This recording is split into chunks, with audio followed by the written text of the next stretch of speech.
So hi guys, good evening, and syempre welcome to Airs of Zeal. So ang unit natin for today is WE T-Rex High Kappa Semi-Auto in black. Okay.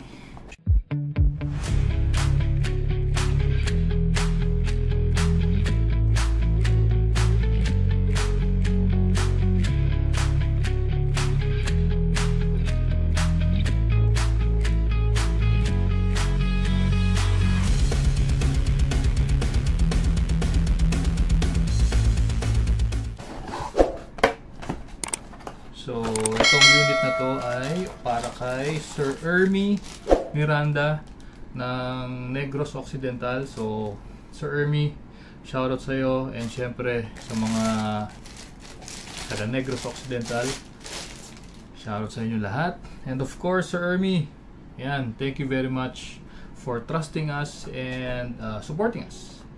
Alright, ito na yung unit mo. WE T-Rex High Kappa Semi-Auto in black. Alright, paganda. Namiss ko ang T-Rex High Kappa. Okay, so as you can see, ayan, ang sights niya is fiber optic sights, ang front and ang rear. Okay, so sa harap green, neon green, ayan, and sa likod orange. Okay, so kung sisipatin yung ganyan, ayan, kitang kita yung mga dots nya, and sa gabi hindi kayo mahihirapan kasi ano yun, matamaan lang siya ng light ng ilaw, lilitaw talaga eh. So ang ganda ng mga ganitong naka fiber optic sights. Alright, and ayan,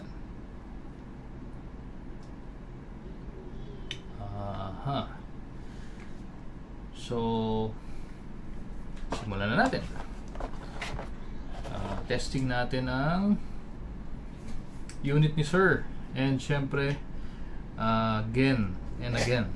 So sa paglagay ng BBs, ito, hatakin nyo yung follower, hatakin nyo yan, may spring yan, kaya iwasan natin, ingatan natin na mabitawan to guys, kasi pag nabitawan yan and tumama siya dun sa lip, possible na mabasag. Okay, so plastic lang siya, kaya ingatan natin.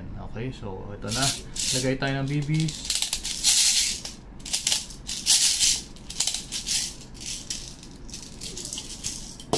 And gas. Again, sa paglagay ng gas, shoot nyo lang yung dulo dun sa butas sa inlet sa valve. Alright, so upside down, press. Okay, and kumuha rin pala si Sir ng extra magazine. So ito yon. Yan, tinanggal ko lang sa box. Loadan natin muna ng gas. Upside down. Okay, walang singaw. Baba ulit natin to. Lagay tayo ulit ng BBs.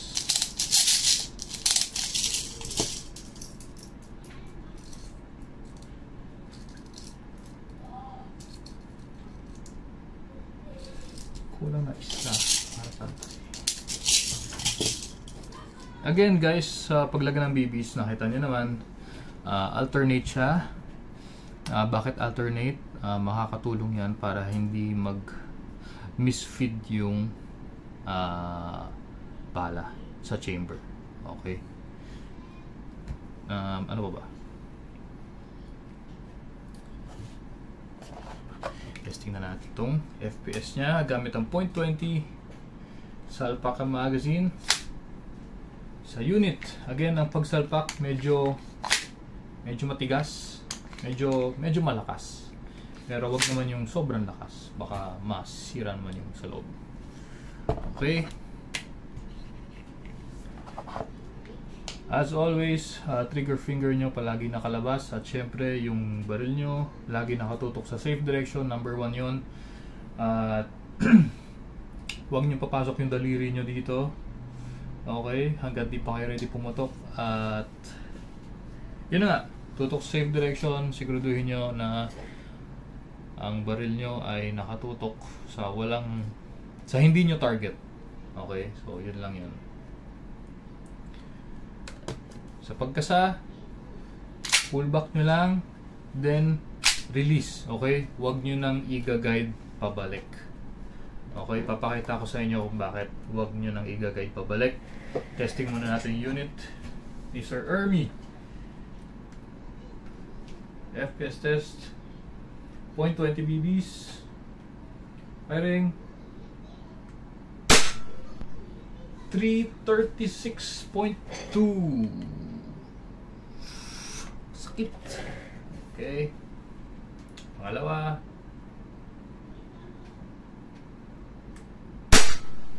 335.6. Stable siya. And pangatlo, 330.7. Usually sa mga ganitong T-Rex high kappa, nagre-range ang FPS nito sa 330 to 350. So baka nagtataka kayo bakit ang hina, malamig dito. And nilinis ko na kasi ito kanina eh. So nirelease ko yung gas niya kanina, nilubricate ko yung mga kailangan lubricate, then nilagyan ko ng gas. So yun ang dahilan niya kung bakit mahina siya. Siguro maya maya testing ulit natin yung FPS bago matapos. Okay. FP blowback test. Firing.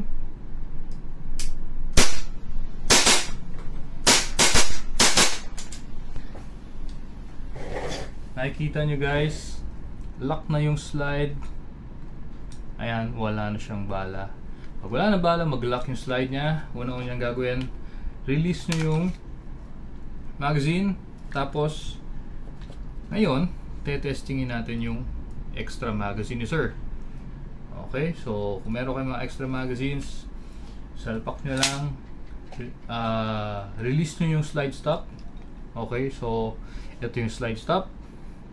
I-release natin yan, baba lang natin, and ready to fire na siya. Okay, so ganun siya. Kung kunyari maubusan kayo, nag-slide lock siya, release nyo lang magazine, palit ng magazine, tapos slide stop ulit, baba nyo lang, ready to fire na yun. Hindi nyo na kailangan kasa ulit. Okay, so pangalawang magazine tayo, blowback, firing.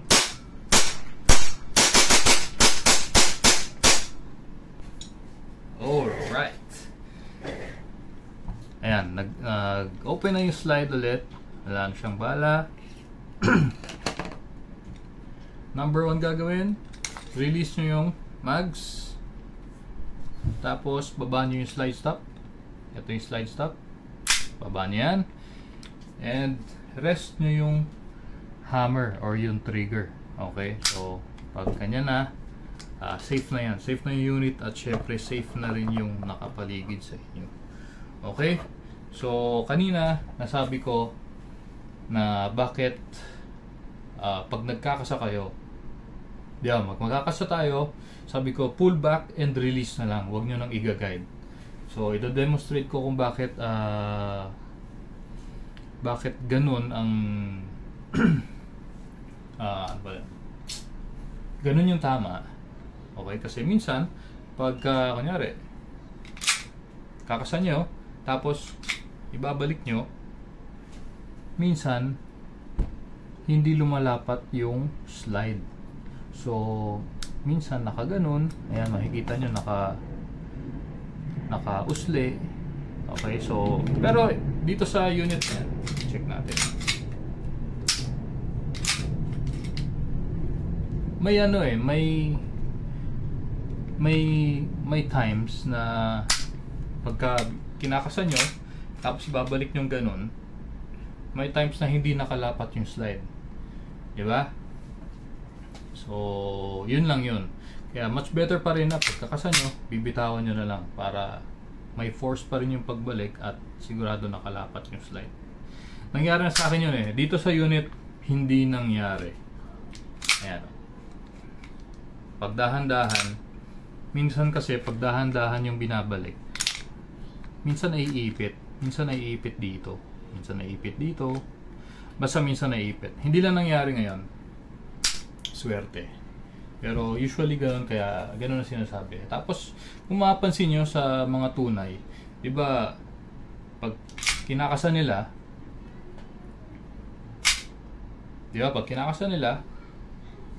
or kunyari kakalagay lang nila ng magazine tapos bababa nila yung slide stop, ginaganon pa nila to check lang na siguradong nakalapat yung slide. Ayun lang, ma-share ko lang kasi napapansin ko yun. So pag nanonood ako online, napapansin ko yun na parang halimbawa lagay ng magazine, pagka kinasa nila, sisilipin nila yung bala, tapos igaganon pa nila. So ewan ko, siguro nasanay silang ganon, tsaka maganda na rin yung ganon. Well, sa tunay kasi yun. Pero dito sa airsoft, yun nga, applicable yung ganon, yung pagkasa mo. Ay, may magazine ka. So applicable yung pagkasa mo, wag mo nang i-guide pabalik na dahan-dahan kasi may instances na umiipit yung slide. So hindi siya nakalapat, hindi siya mag-work ng maayos. Okay? Yun lang. Ganda. Again, T-Rex High Kappa semi-auto in color black. Ganda. Ganda nito. Anyway, Sir Ermi, ready for shipping. Ready for shipping na to. I'm sure mag-enjoy ka. At syempre, maraming salamat sa tiwala mo and sa suporta mo. And para sa mga nanonood at umabot sa part ng video na to, sana nagustuhan mo, nag-enjoy ka, at kung ganun, consider mo i-share sa mga tropa, sa mga airsofters mong friends, and sa mga halimbawa, sa mga newbies, kung yan, may kakilala ka, newbies, pwede mo i-share yung videos namin sa mga naghahanap. Ayan. Yun lang.